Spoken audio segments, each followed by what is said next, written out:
अध्याय 1 हमारी भाषा आवर लैंग्वेज।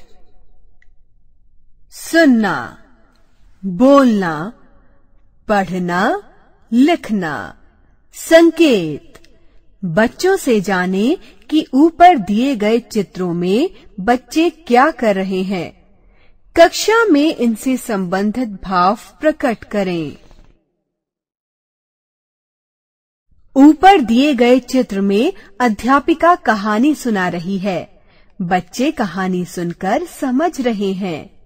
अध्यापिका कहानी से जुड़ी बातें पढ़ रही है।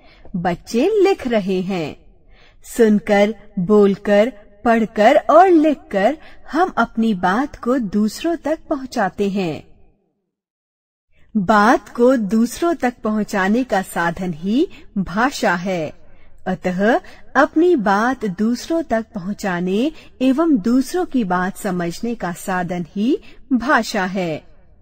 हम अपनी बात बोलकर या लिखकर दूसरों तक पहुंचाते हैं और दूसरों की बात सुनकर या पढ़कर समझते हैं। इसलिए सुनना या बोलना भाषा का मौखिक रूप है और पढ़ना या लिखना भाषा का लिखित रूप है। भाषा के रूप: मौखिक, लिखित। मौखिक सुनकर, बोलकर। लिखित पढ़कर, लिखकर।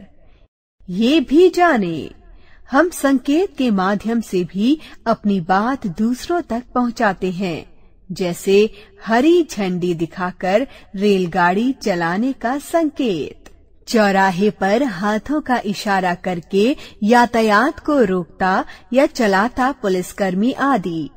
क्योंकि प्रत्येक बात संकेत के माध्यम से नहीं पहुंचाई जा सकती है, इसलिए व्याकरण में भाषा का ये रूप नहीं माना जाता है।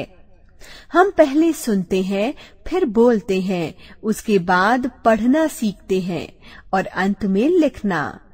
भाषा सीखने का सही क्रम है सुनना, बोलना, पढ़ना और लिखना।